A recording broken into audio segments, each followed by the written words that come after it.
그들의 손에서 구출하여 주시나니 그러므로 가난한 자가 희망이 있고 악행이 스스로 입을 다무느니라. 아멘. 욥이 굉장한 고난을 당합니다. 하루아침에 모든 재산을 잃고 모든 자녀들이 목숨을 잃는 고난을 경험합니다. 그것도 모자라서 욥은 자신의 몸에 피부병이 걸리는데 이 피부병이 아마도 나병이었던 것 같아요. 나병에 걸려서 기왓장으로 몸을 긁지 않으면 견딜 수 없는 고통을 당하게 됩니다. 나병에 걸리면 당시 그 마을에서 추방당하게 되어 있었는데 추방당하는 이유는 무엇이었냐면 이 나병은 하나님의 저주를 받아 걸린 병이다 라고 하는 인식이 있었습니다. 그러니까 나병에 걸린 사람은 하나님의 저주를 받은 사람이고 부정한 사람이어서 마을에 부정을 끼칠 수도 있는 그런 가능성을 가지고 있기 때문에 마을에서부터 추방당했습니다. 그러니까 이 욥은 당대의 가장 큰 자라고 인정받았던 욥은 하루아침에 모든 것을 다 잃어버리고 부정한 자로 취급당하는, 부정하고 죄를 많이 지은 사람이야 라고 하는 취급을 당하는 일이 벌어집니다. 심지어 욥의 아내가 그에게 말합니다. 차라리 하나님을 원망하고 죽으십시오. 하나님을 원망하고 스스로 목숨을 끊으시라 라고 이야기할 정도로 욥은 엄청난 고난과 고통을 당합니다. 그가 엄청난 고난과 고통을 당할 때 다행히 그의 친구 세 사람이 찾아와 그를 위로합니다. 그의 당한 고통, 그의 모습을 보고 아무런 말도 하지 않은 채 7일 동안 그와 함께 아파하며 그와 함께 괴로워하며 그를 위로합니다. 이런 친구들이 세상에 없어요. 엘리바스와 빌닷과 소발이라는 사람인데요. 이들은 욥에게서 욥이 당한 고난과 고통 속에서 조금이나마 위로가 되기 위해서 그렇게 곁을 지켜줍니다. 엄청난 위로가 되었을 것입니다. 그런데 욥이 7일째가 되었을 때 아무런 말도 하지 못하는 그 친구들 앞에서 탄식하기 시작합니다. 차라리 내가 태어나지 않았더라면, 내가 태어난 날에 어머니가 그리고 아버지가 문제가 있었더라면, 그래서 내가 어머니 뱃속에서 차라리 사생자가 되었더라면, 내가 태어나지 않고 죽었더라면 좋았을 텐데 라는 말을 합니다. 한 번도 하나님을 불경스럽게 대하지 않았던 자, 한 번도 하나님 앞에서 경건함을 잃지 않았던 자가 하나님의 마음을 아프게 하는, 자신을 태어나게 하시고 자신에게 새 생명을 허락하시고 비전을 허락해 주신 그 하나님의 창조의 역사에 반하는 말을 하게 된 것입니다. 이 말을 듣고 엘리베스라는 친구가 대답합니다.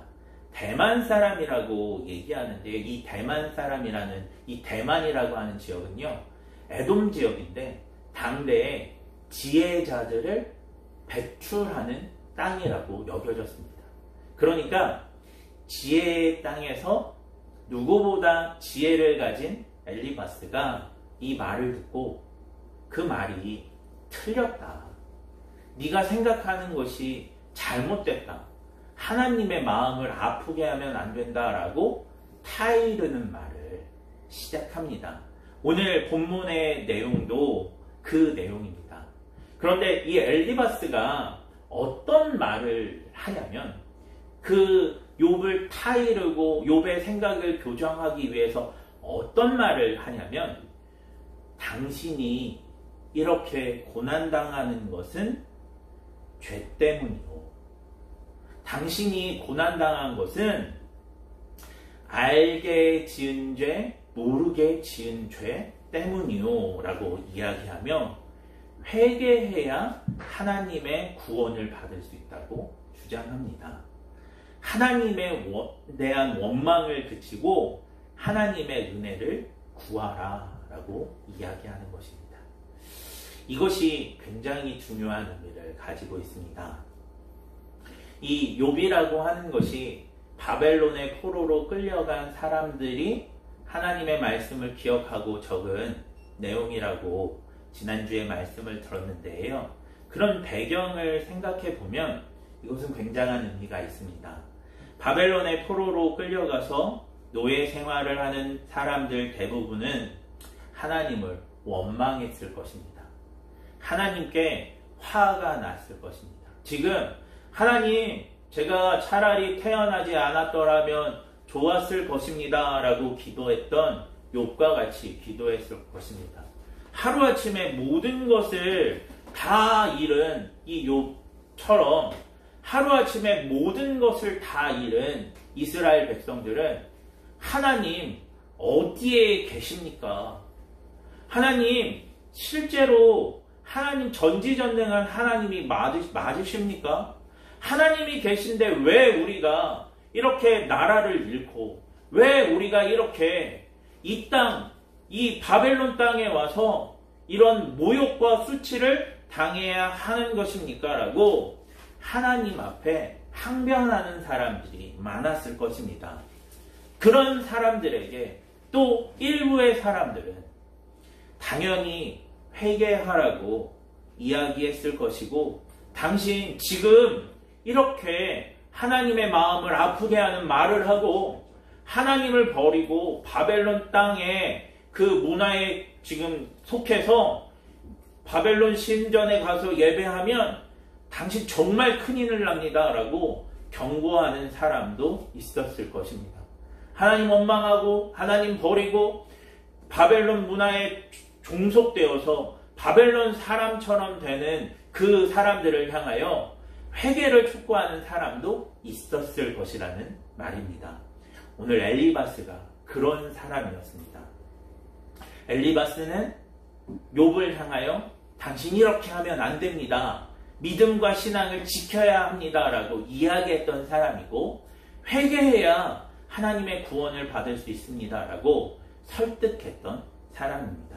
오늘 그 엘리바스의 말을 통해서 이들 사이에 회개를 촉구하는 사람들, 또 하나님을 원망하는 사람들 사이에 어떤 대화가 오고 갔는지 상상할 수 있습니다. 또한 그 대화를 지켜보시는 하나님이 어떤 마음이신지, 또 하나님을 원망하는 자들에 대해서 하나님이 어떠한 자세를 가지고 계신지를 배울 수 있습니다.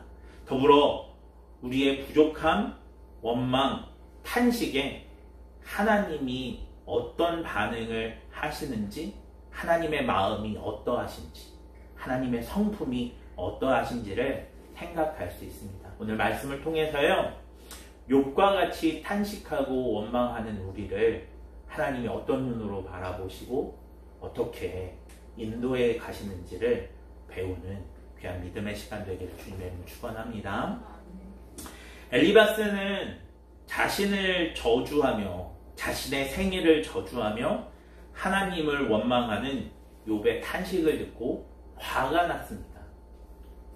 하나님을 경외하였던 욥이 하나님을 원망하고 하나님의 창조 질서마저 이렇게 온전하지 않다라고 그렇게 자신의 생애를 저주하는 것이 이해가 되지 않았습니다.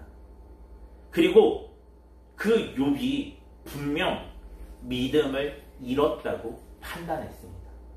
그렇죠. 하나님을 경외함이 그 세상에 그 누구보다 하나님을 경외했던 자인데요. 혹시 자녀들이 자신의 생일잔치에서 실수했을까봐, 그 실수했을까봐라는 그 혹시나 지었을 죄를 대신해서 하나님 앞에 번제물을 바쳤던 그런 욥인데, 지금 그 욥의 태도가 완전히 뒤바뀐 것을 보니 욥이 믿음을 잃었구나라고 판단했을 수도 있습니다. 그리고 그런 판단을 하고 난 후 욥을 향하여 탄식을 그치라고 권합니다. 하나님 원망하는 것을 그치라고 권합니다. 하나님이 네가 아무리 하나님을 원망한다고 한들 하나님이 응답하시지 않을 거라고 단언해서 이야기합니다. 그게 1절 말씀입니다. 5장 1절 말씀 같이 한번 읽어볼게요. 시작. 너는 부르짖어보라. 내게 응답할 자가 있겠느냐? 거룩한 자 중에 내가 누구에게로 향하겠느냐? 아무도 욥의 탄식, 욥의 원망을 들을 자가 없다라는 거예요. 여기서 말하는 거룩한 자는 하나님의 천사들, 또한 우리의 기도를 이렇게 중보하는 자들을 의미하는데, 우리를 대신해서 중보하는 자들조차 너의 탄식 소리를 듣지 않을 거고, 너의 부르짖는 소리, 그렇게 하나님의 마음을 아프게 하는 소리를 듣지 않을 것이다 라고 단언해서 이야기합니다. 그리고 뭐라고 얘기하냐면 욥의 분노, 시기가 저주로 이어진다고 이야기합니다. 3절과 4절 말씀이에요. 내가 미련한 자가 뿌리 내리는 것을 보고 그의 집을 당장 저주하였노라. 그의 자식들은 구원에서 멀고 성문에서 억눌리나 구하는 자가 없으며. 그가 고난을 당했지만, 그리고 그가 고난당한 상황 가운데 있지만 그 고난당한 그를 도와줄 자가 아무도 없을 것이다 라고 이야기하며 이 욥의 탄식과 원망에 대해서 저주합니다. 자식들은 구원에서 멀어지고 재산을 모두 잃게 된다고 하며 욥의 고난을 은근히 꼬집고 있습니다. 네가 하나님을 그렇게 원망하니, 네가 그렇게 하나님을 버렸으니 이런 일이 일어난 것이 당연한 것 아니냐라고 비꼬고 있는 것입니다. 그렇게 하여 욥의 재난에 대해 이렇게 평가합니다. 6절 말씀입니다. 시작. 재난은 티끌에서 일어나는 것이 아니며 고생은 흙에서 나는 것이 아니니라. 재난은 티끌에서 일어나는 것이 아니며 고생은 흙에서 나는 것이 아니니라. 이 말씀은요, 고난이 저절로 생겨나는 것이 아니다라는 말입니다. 재앙이 저절로 생겨나는 것이 아니고 이런 고난과 재난에는 원인과 이유가 있다라는 거예요. 그 원인과 이유가 무엇이죠? 욥의 죄라는 거죠. 하나님을 원망하고 하나님을 앞에서 하나님의 마음을 아프게 하는 그 욥, 네가 진짜 이렇게 그 전에 가지고 있었던 신앙이 진짜 신앙이 아니라 지금 너의 이 가짜 신앙이 드러나는 것을 보라는 거예요. 그리고 그 가짜 신앙 때문에 네가 지금 이런 고난과 역경을 겪고 있다라고 판단하고 이야기하는 것입니다. 엘리바스는 욥의 고난에 대해서 이렇게 생각했습니다. 욥이 분명 하나님께 지은 죄가 있을 거야. 그 죄 때문에 욥이 망한 거야 라고 생각했습니다. 그래서 욥에게 회개하라고 권합니다. 9절 말씀이에요. 8절과 9절 두 절을 읽어볼게요. 시작. 나라면 하나님을 찾겠고 내 일을 하나님께 의탁하리라. 하나님은 헤아릴 수 없이 큰 일을 행하시며 기이한 일을 셀 수 없이 행하시나니. 만약에 내가 너처럼 죄를 짓고 그리고 하나님 앞에 심판을 당했다라고 한다면, 그래서 고난과 역경 가운데 있다라고 한다면, 지혜의 사람 엘리바스, 모든 자들 가운데 지혜 있다라고 하는 이 엘리바스는 하나님 앞에 나아가 회개하는 것을 선택할 것이다. 그리고 하나님 앞에 나아가 회개하는 것을 선택하면 하나님이 반드시 구원하실 것이다 라고 하는 이야기를 전해주고 있습니다. 그러면서 하나님은 낮은 자를 높이 드시고 애곡하는 자를 일으키사 구원에 이르게 하시는 분이라고 다시 한번 강조합니다. 하나님 어떤 분이에요? 낮은 자를 높이 드세요. 하나님의 심판을 받았지만, 그래서 낮은 자가 되었죠. 모든 것을 잃어버렸지만 하나님을 찾는 자가 있다라고 한다면 그 자를 일으켜 세워주실 것이다 라고 이야기합니다. 애곡하는 자, 하나님의 심판을 받고 눈물 흘리며 애통해 하는 자를 하나님께서 긍휼히 여기셔서 그를 구원해 주실 것이다. 그를 일으켜 주실 것이다 라고 이야기합니다. 그러면서 회개하지 않고 계속해서 하나님을 원망하면 더 큰 하나님의 심판을 받게 될 것이다 라고 경고합니다. 오늘 이 엘리바스의 말은 틀린 것이 하나도 없습니다. 회개하면 구원받는다 라고 하는 이 말, 회개하는 자를 긍휼히 여기시고 구원을 베푸신다 라고 하는 이 말은 하나도 틀린 말이 없습니다. 실제로 하나님은 죄에 대해서는 심판하시고 하나님을 찾는 자는 구원하시는 하나님이십니다. 그러니 삶의 위기와 고난을 당할 때 하나님을 찾고 구하는 것은 너무나 당연한 일입니다. 그것은 지혜 있는 일입니다. 이는 신학적으로 전혀 문제가 없는 말입니다. 하지만 엘리바스가 한 가지 실수한 것이 있습니다.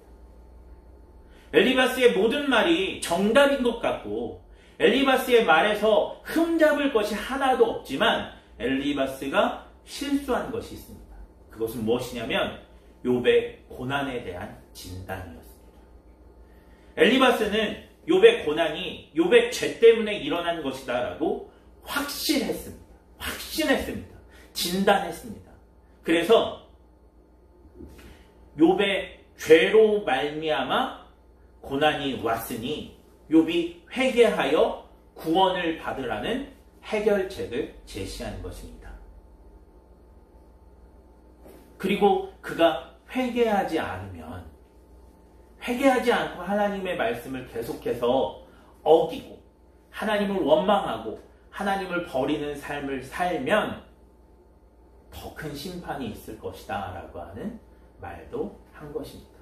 그러나 우리가 다 알고 있는 것처럼 욥의 고난은 욥의 죄 때문이 아니었습니다.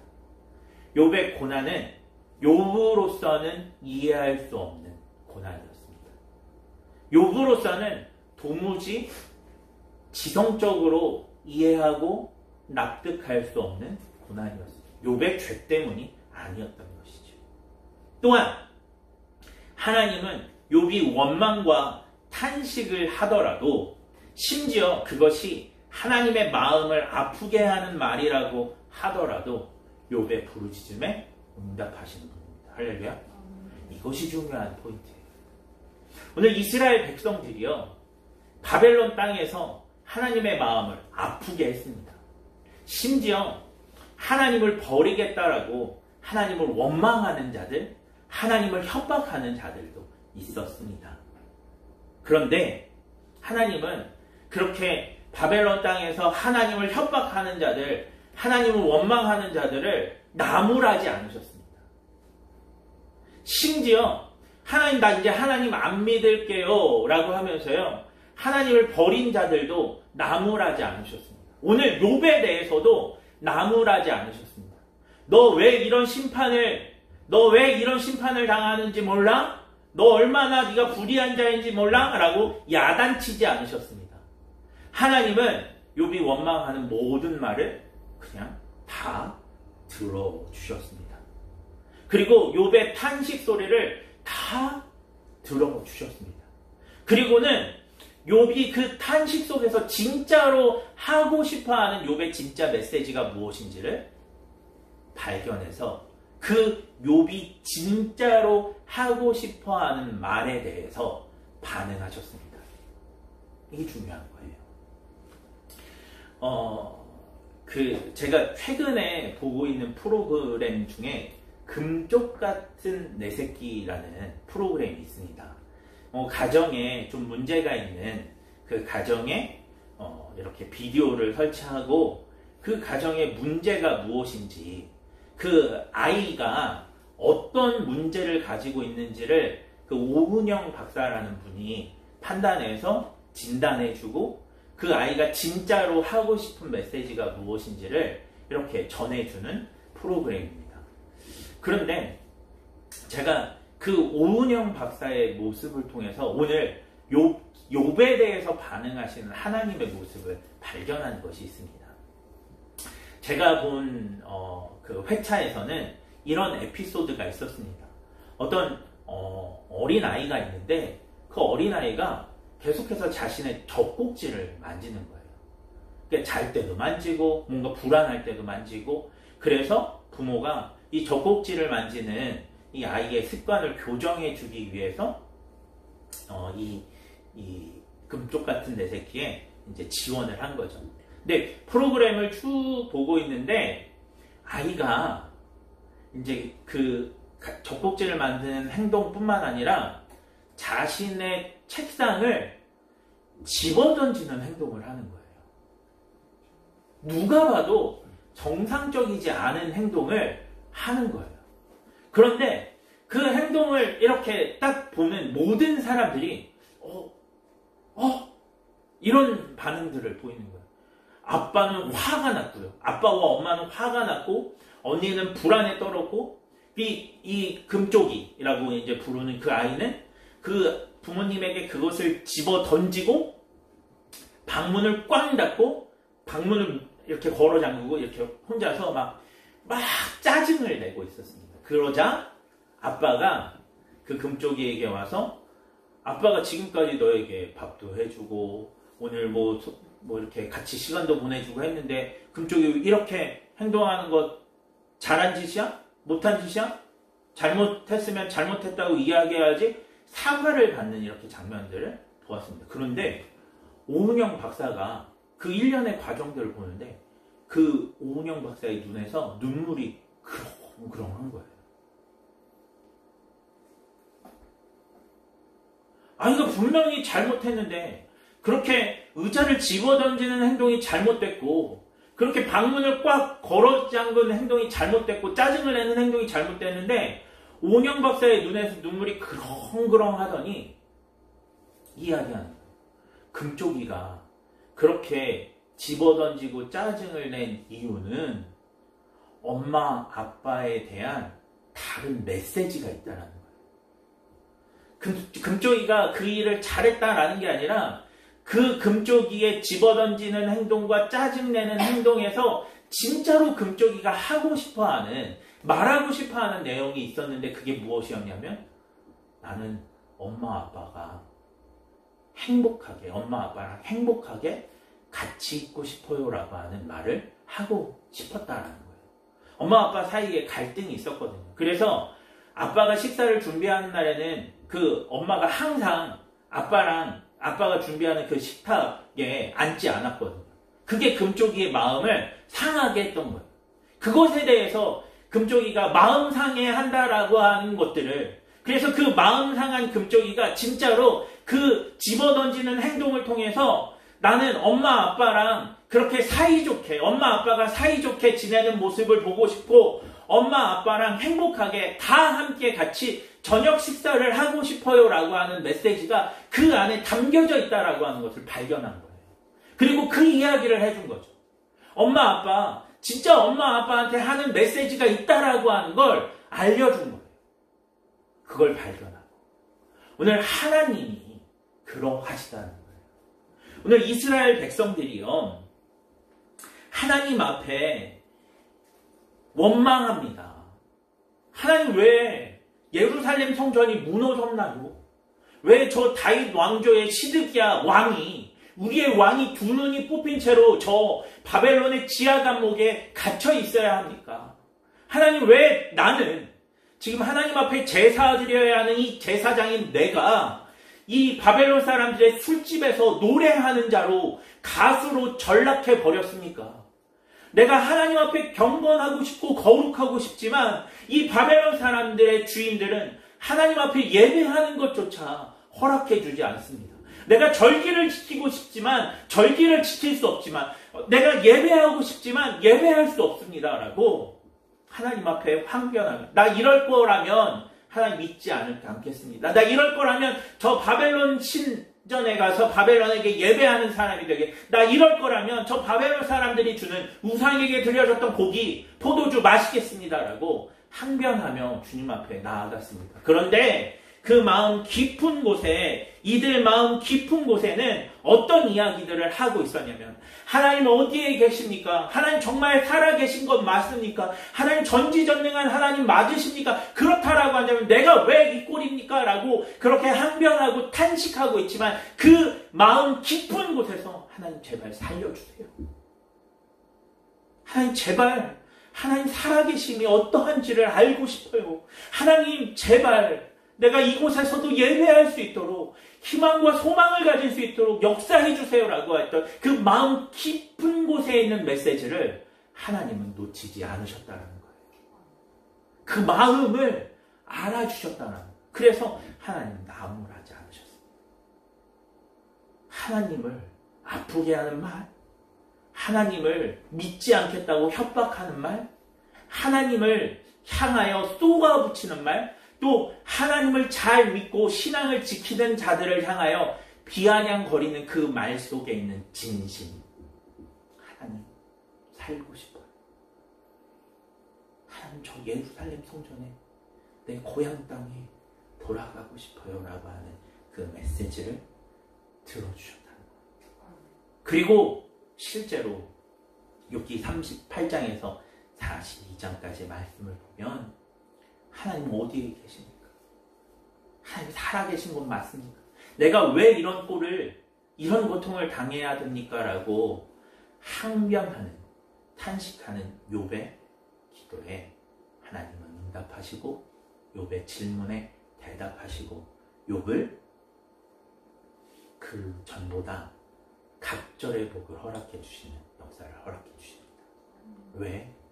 하나님은 우리의 태도, 우리의 원망, 우리의 항변 속에 있는 작은 신음에 응답하시는 분이기 때문입니다. 실수투성이로 성급하게 원망하는 우리의 연약함에도 불구하고 우리의 진짜 마음이 무엇인지를, 우리의 간구가 무엇인지를 들으시는, 우리를 긍휼하게 여기시고 우리의 마음의 진짜 목소리에 귀를 기울이시고 응답하시는 분이기 때문입니다. 이것을 기억하셨으면 좋겠습니다. 우리가 이해할 수 없는 고난 가운데 원망하고 실수하는 것에 하나님 개의치 않으십니다. 하나님을 향한 우리 마음속 깊은 곳에 남아있는, 잠재되어 있는 그 소망과 마음에 더 집중하십니다. 이것이 우리가 믿는 좋으신 하나님이십니다.